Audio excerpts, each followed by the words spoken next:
our idea of what our self is just another idea. A human being starts to really get empowered with themselves when they start to make sense to themselves. It's what I'm doing up here that's making me have that reaction. And if I'm the problem, I am also the solution. We actually can create ourselves. We can create our future by beginning to make new choices now.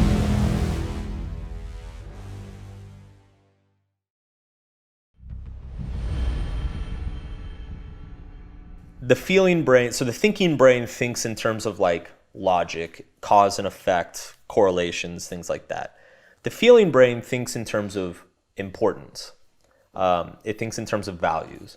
So some things are very valuable and worthy of being pursued, and other things are very, very not valuable, and they should be avoided.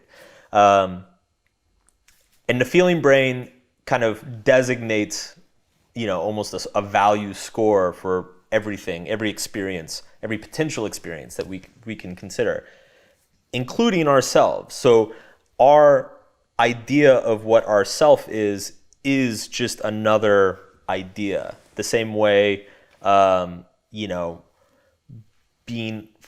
in New York is an idea, and there is a certain value I place on that, and that idea has logical connections to all sorts of things. That who I am as Mark Manson is simply a constructed idea in my mind, and as a constructed idea, my feeling brain has either positive or negative valuations and feelings for Mark Manson. When people have a low valuation of themselves, when their feeling brain thinks that their identity is not valuable and have negative emotions about it, we call that low self-esteem. And when the idea of ourself, our feeling brain has a high valuation of it and has positive feelings for it, we call that high self-esteem. And so a lot of like therapeutic work for many decades was kind of almost obsessed of like just trying to get people's this relationship between your feeling brain and your conception of your identity to get the needle to move from negative to positive, because there are all sorts of positive repercussions of that.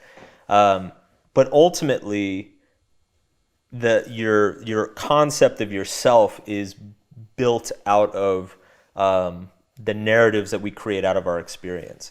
So all of the experiences that I've had, or all the experiences that you have, your idea of Tom is just this vast collection of narratives that you've constructed around your own experiences, and it's layer on top of layer on top of layer on top of layer, and your feeling brain has a certain valence for those experiences. And so if you want to change how you feel about yourself, you have to start peeling back those layers of narrative and start getting down into the deepest, earliest ones, because those are often the most impactful and influential. One of the interesting aspects of when people talk about awareness these days, what I feel as if they're mostly talking about is being aware of others.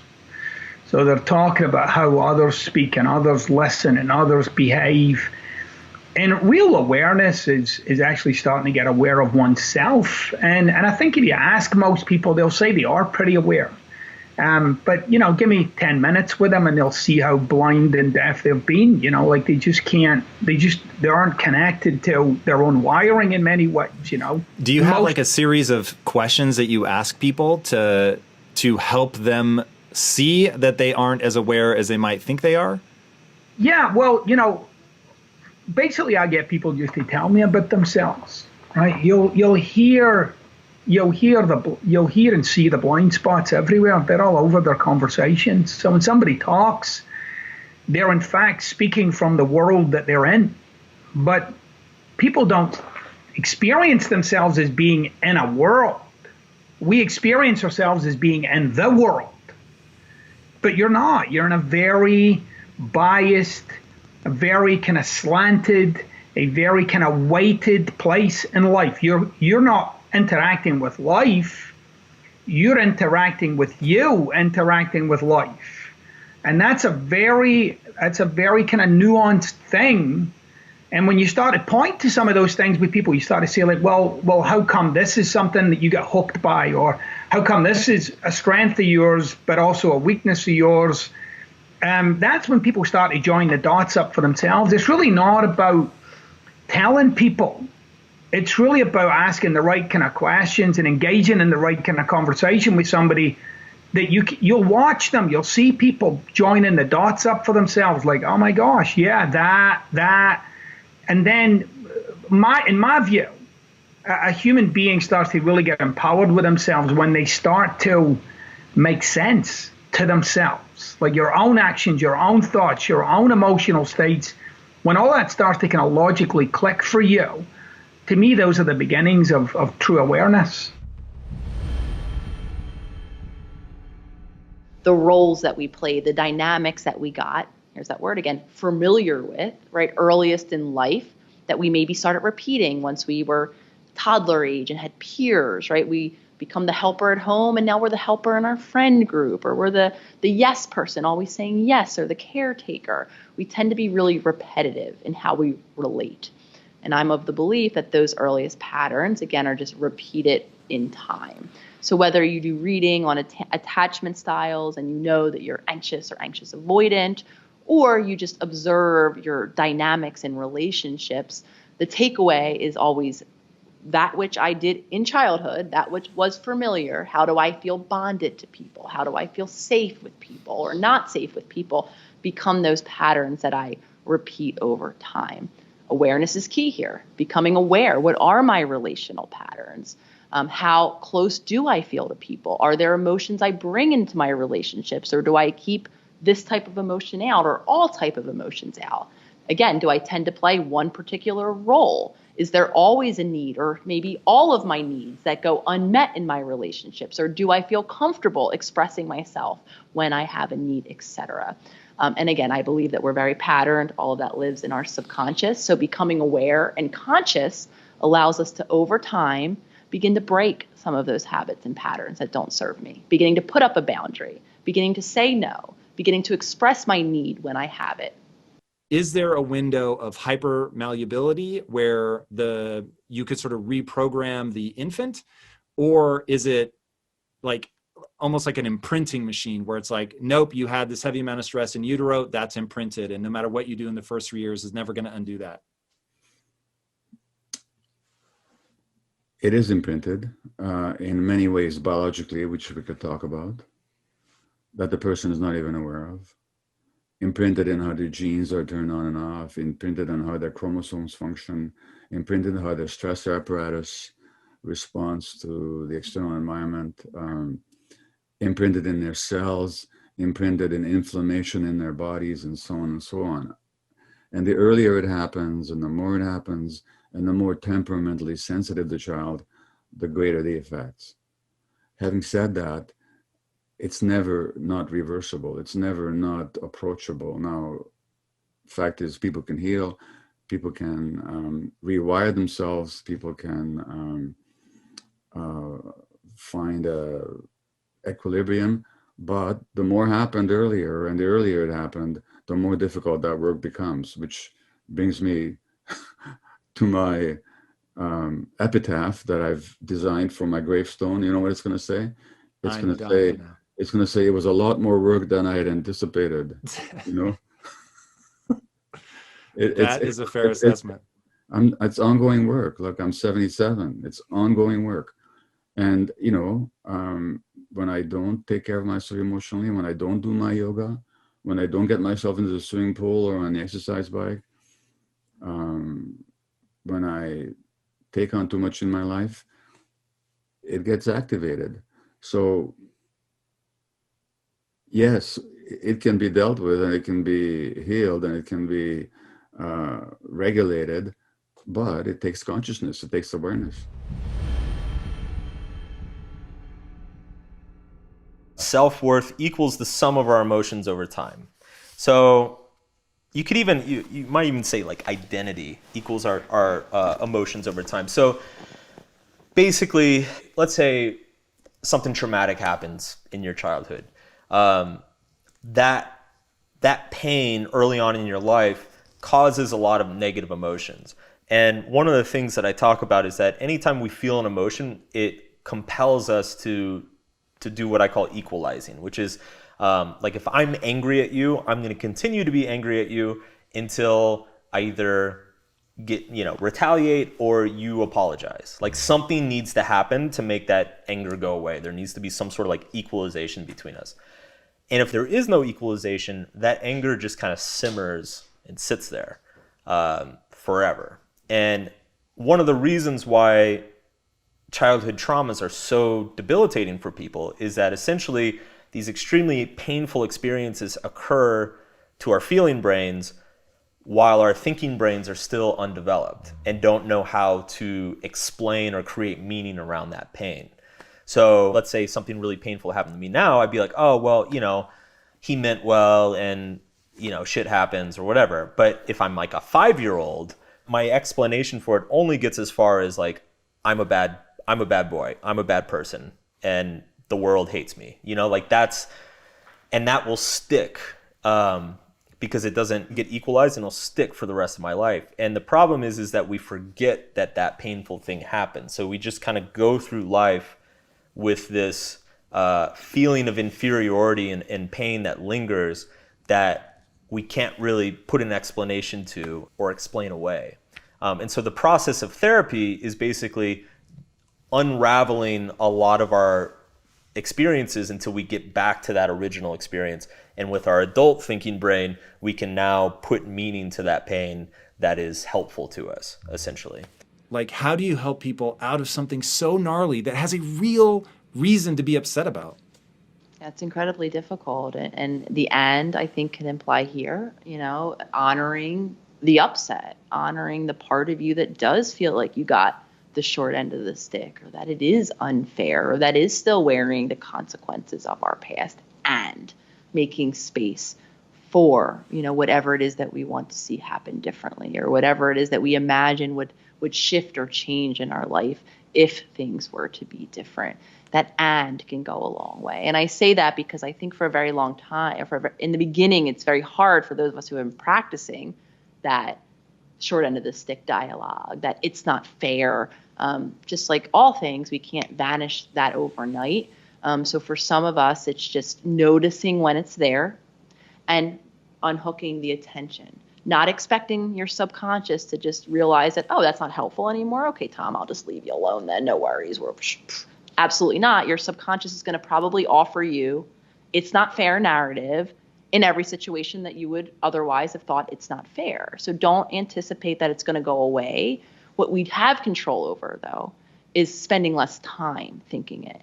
So the first time you hear your mental, rehearsal of it's not fair, instead of just doing whatever it is you typically do, going down the circle, the drain of it's not fair into all the things that aren't fair, we all have the thing we do with the first thought once it becomes that first thought, spending less time.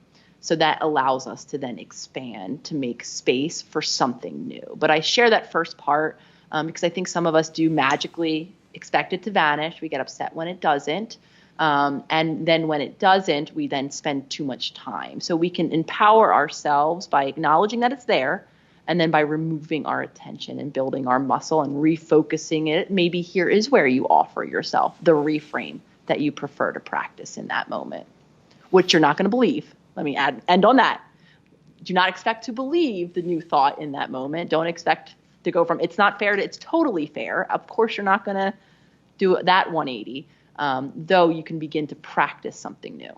What is up, my friend? Tom Bilyeu here, and I have a big question to ask you. How would you rate your level of personal discipline on a scale of 1 to 10? If your answer is anything less than a 10, I've got something cool for you. And let me tell you right now, discipline, by its very nature, means compelling yourself to do difficult things that are stressful, boring, which is what kills most people, or possibly scary or even painful. Now, here is the thing. Achieving huge goals and stretching to reach your potential requires you to do those challenging, stressful things and to stick with them even when it gets boring, and it will get boring. Building your levels of personal discipline is not easy, but let me tell you, it pays off. In fact, I will tell you, you're never going to achieve anything meaningful unless you develop discipline. All right, I've just released a class from Impact Theory University called how to build ironclad discipline that teaches you the process of building yourself up in this area so that you can push yourself to do the hard things that greatness is going to require of you. All right, click the link on the screen, register for this class right now, and let's get to work. I will see you inside this workshop from Impact Theory University. Until then, my friends, be legendary. Peace out.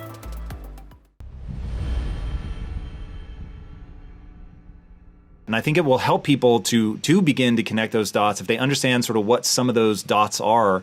Right. And using just your own story as an example, I think would be super enlightening. Well, it was the first time in my life that I ever realized I had a perspective. And Right? did you know you were struggling with something at that point?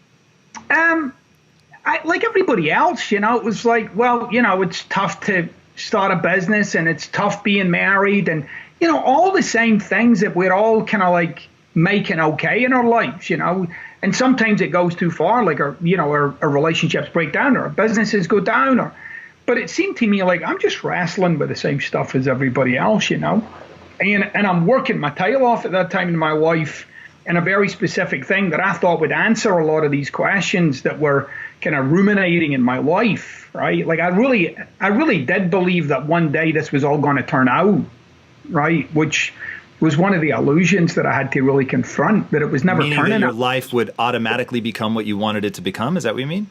Yeah, there'd be one day when all of this work, I would wake up and the birds would be singing, right? And that sun would be shining and all is good in my world. And I realized that I'd never had that day in my life. Like I'd been working towards it. I've been trying to make this happen. But that's perspective is a word that gets thrown around a lot. Like, what is your perspective?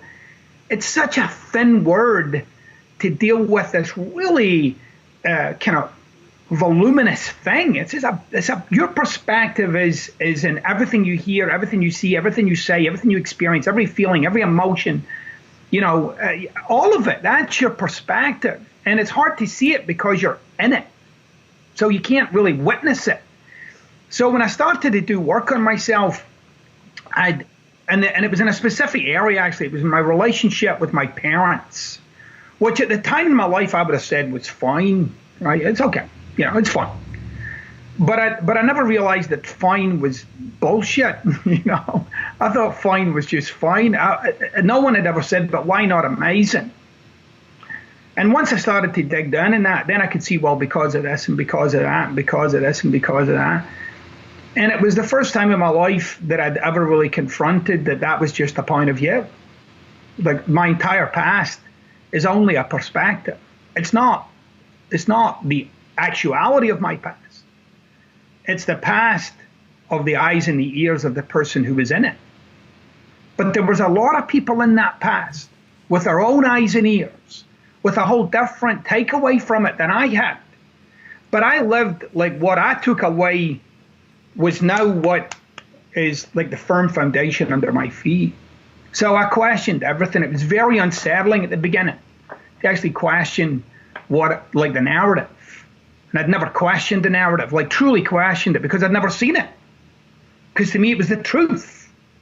And that's the problem. People spend their adult life overcoming a truth that they made up. Because every single moment, as you know, sets you up for the next moment. And you string these moments together, and guess what? You have your life until we get to that incredible deathbed. We never know when that's coming. So every single moment is an opportunity for us to check ourselves before we wreck ourselves. And so I just try and play the game. If I'm miserable, if I'm upset, if I'm angry, if I'm cranky, it is my responsibility because it's based on what I'm thinking or believing in that moment. It's not the outside world causing me to feel this. It's what I'm doing up here that's making me have that reaction. And if I'm the problem, I am also the solution.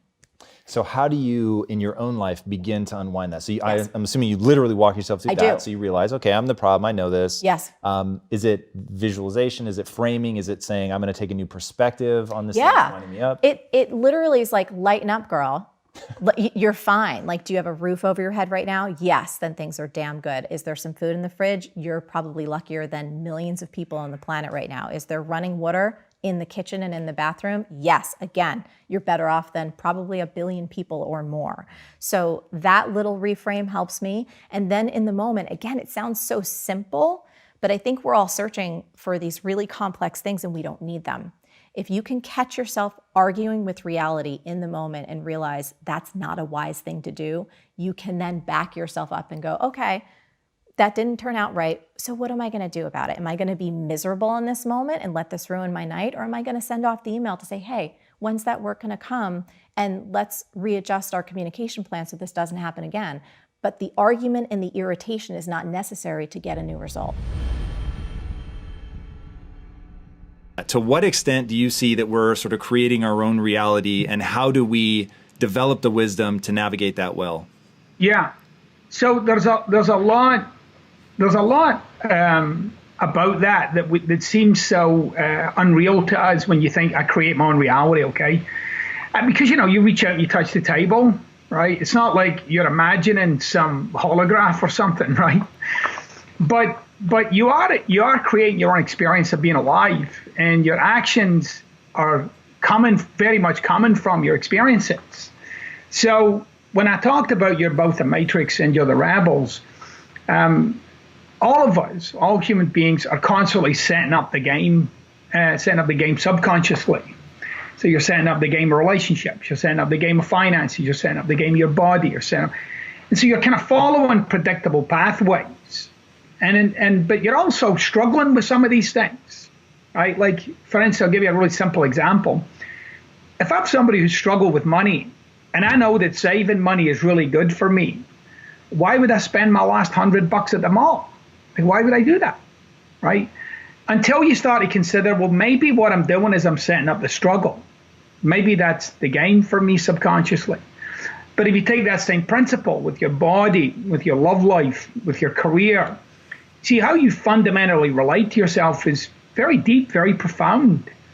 But you're so wrapped up in the surface issues of your life, you can't really see what's driving it all. Like, how come I turned out this way? If you set aside the kind of psychological explanations, how come I turned out this way? And where am I heading? Where's this going for me? How does this keep unfolding for me? And the surprising thing for a lot of people is whatever you're struggling with today, until you finally understand what's driving it, you'll continue to wrestle with that until you die. You've got this thinking brain whose job is to basically rewrite the map of a past experience. Yeah. How do you help people take control of that? Or do you have thoughts around how they can take control of that? Are there, like, I would say I have a very strong thesis about whatever you rewrite, like the guiding principle should not be a guiding principle of objective truth, because I think people are atrocious at figuring out what is actually objectively true. Sure. So if you could, that would be amazing. But since you can't, focus entirely on what's empowering. So using your language, what moves the needle to something positive. Yeah. Do you have a guiding principle that you tell people to utilize when thinking about that rewriting process? I think... So everybody's a little bit different. And this is how I see, like, therapy, meditation, journaling, like a lot of these therapeutic practices, like, I see them, they're all different versions of what you just said. Is like peeling that layer back, looking at it, being like, maybe that's not true. What if this idea was true instead? Like trying on new narratives and stories that define ourselves. So everybody kind of has their own, practice that will resonate with them more. But it's in terms of like how to actually go about it. I think the first step is to just decide that you don't actually know who you are. Again, it's the Buddhist thing. It's like the self's an illusion. It's an arbitrary construct that you've spun up over the course of your life. And so it's just this thing. It's just this idea. It's a subjective idea, and it can be anything you want. Now, that doesn't mean you necessarily like want to become delusional and decide that you're Spider-Man and you're going to be president of Ukraine. Like you want to be tethered to reality, but also understand that you don't, like you said, you never know for certain who you actually are. You don't actually know what's true. You don't know if you're a good person or a bad person. You don't know if you're a musician or an author. I could label myself anything. So I think when we start to realize that, how kind of lose that certainty about who we are or what we think we know about ourselves, that kind of like it starts to loosen the glue of that ball of yarn of stories that we've told ourselves. And once that glue is loosened, you can more easily pull threads out and start to see like, oh, well, yeah, that's definitely not, that's probably not the most helpful narrative that I could create for myself. So I guess that would be the second step. First step, lose the certainty. Second step is to actually like pull on some of these threads and then question, what if that wasn't true? How did you give yourself permission to really let go and be that quirky person, even in the face of the potential rejection? Yeah, so it wasn't an easy road, and I didn't get there overnight. So I was raised Catholic, even though I'm not particularly religious now. I consider myself more spiritual, but I went to Seton Hall University, and I actually used to work for the church. So when I was about 23, I was still in this mode of whenever I'd hit a crisis, I'd ask God for some guidance. And the way I did it in those days, I was writing my journal. And so I remember writing in my journal at that time and just saying like, why can't I figure this out? Like, I so believe in my coaching business. And I also had all of these other ideas of things I wanted to do, like hip hop, dance, fitness, writing. I was so enthralled with marketing and business. But traditional wisdom was all about focusing in. It was all about choosing one thing, dominating a niche. And every time I tried to follow that traditional advice, I felt like I was cutting off a limb. And so in that pleading in my journal and writing, what's wrong with me? What's wrong with me? Why can't I fit in? Why can't I follow all the traditional ideas of what it means to be successful? I got to a point where I just said, fuck it. I can't do this. I can't. I was failing. I was miserable. And I said, if I'm not going to be able to fit into this traditional notion of success, why don't I throw out the whole notion together and just do what I really want to do? At that point, I was about 25. And I said to myself, you've always wanted to dance. You've never taken a dance class in your life. The only experience that I had was like moonwalking across my mom's kitchen linoleum floor to Thriller with like my white socks on when I was like 7 years old. And I always loved dance, but I'd never had any experience or training. And so at that point, I was living in a tiny studio apartment in New York City. And I said, I should just go take a dance class. Like, wow, what a novel idea. But Tom, I have to tell you, I tortured myself about that idea for years. Like, I thought about it, I fantasized about it, but I never gave myself permission to do it because it didn't fit in to being a successful life coach or being a successful person on Wall Street or being a successful person in the magazines. I had such narrow ideas of who I could be. And so when I threw out everything and just said, I'm just gonna do this my own way, I took my very first dance class at Broadway Dance Center. I had the dorkiest outfit on. I remember standing outside class and, the class before was finishing up and my jaw just hit the ground because everyone in there was so talented. They were so good. I was so intimidated and I felt this panic come over me. Cut to me going into the class, hiding in the back, getting down on the floor to start the warm up, and the music came on. About 7 seconds in, I started sobbing uncontrollably. I had no idea what was wrong, what was going on. I was so thankful that the music was so loud and I had long hair that I could cover my face. And once I finally kind of started moving, I realized my body was saying, yes, this is who you are. This is part of who you're meant to be. And so you asked the question, like, how did I get there? It was because I tried so hard doing everything everyone else told me I should do. And when that didn't work, I just had to go off and bust out on my own. And it was through that experimentation and moving my body and tapping into the wisdom of this vessel that everything started to move. A lot of what we're kind of hooked by as an adult is from whatever we took away from our childhood, right? So in my second book, I talked about this, like, what are the elements that you took away? What have you built your life upon? Of all the things that you could have taken, what did you take, right? And so when you question that with somebody and somebody says, my mother was controlling, okay, which is a descriptive term of things you saw, okay? When I say my mother was controlling, that's not just a phrase. I'm knowing a world that exists now between her and I, right? And in this world that I'm in with her, it's not my perspective. I'm actually watching her do things that confirm what I've come to believe. I mean, I completely ignored all the other stuff, but I want to focus on this shit, right? Because this, to me, is the big deal. And so when I say to somebody, but what if your mom isn't controlling? And they say, well, she is. And I say, I know, but what if she's not? What if you just let go of the notion that she's controlling? Well, I'm not going to let go of that. Why? She's ruined my life. I say, no, you've ruined your own life. And then people start to fight for the narrative. Why? Because they've built the life upon it, and they've told other people about it, and they've got a consensus around them. And so they've filled their life with these people that are like, yeah, your mother's controlling. And you're like, yeah, that's right, she is. And then when I go into my relationship as an adult, this person's not going to control me. And even if that person is controlling me or not controlling me, I'm going to point to all the ways that I think they are. And then it's like I've married my mother. No. You're indulging your perspective. And you never get to see anyone beyond your own perspective. And that's very confronting for someone, because if you've spent 10, 20, 30, 40 years, there's a carnage. There might be divorces. There might be bankruptcies built on the illusion of control. And then it's like, then you start to see, like, I haven't been interacting with life. I've been interacting with my view of it, my judgment of it, my opinion of it. And that's sometimes really challenging for somebody's stomach. So how do we create ourself? Yeah, and this is interesting, because for me, this really turned a belief that I had internalized for quite some time on its head. And for a very long time, I think like a lot of us, I didn't believe that there was much creation that was possible. I thought that, whatever genetics we were born with, whatever circumstances we were born into, pretty much that would unfold and that would become our path in life, with many things outside of our control.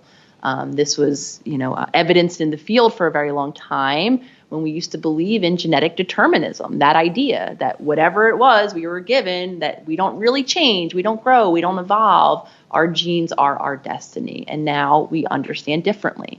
We actually know that we operate with our choices, meaning what I have genes, right, that load the gun, and then the things I'm doing each and every day determine how I am in life. I even believe that things such as personality, these patterned ways of being, this is exactly what you and I have been talking about. We could call that our genetic personality, or we could really look at that as a conditioned way of being.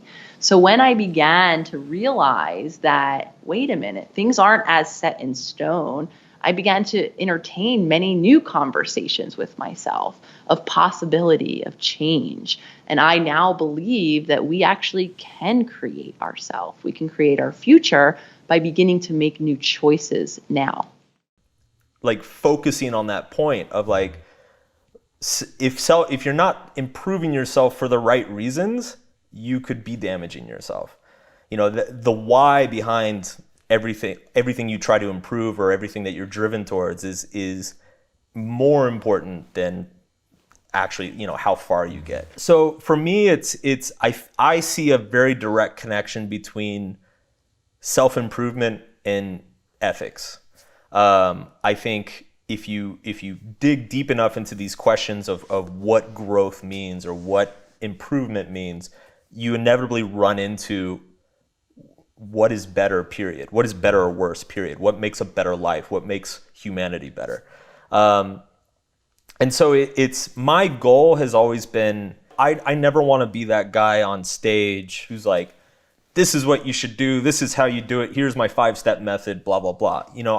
I want to be the guy who doesn't, I don't want to give answers. I want to give better questions. I want to help people sort through these questions in themselves, because ultimately these questions around values are so personal. There's no way for me to answer any individual without inserting my values onto them.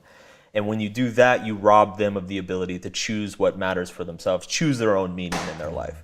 So for me, it's all about just pointing people in the right direction, pointing out, little hypocrisies or little like kind of paradoxes, and trying to steer them towards finding their own answers.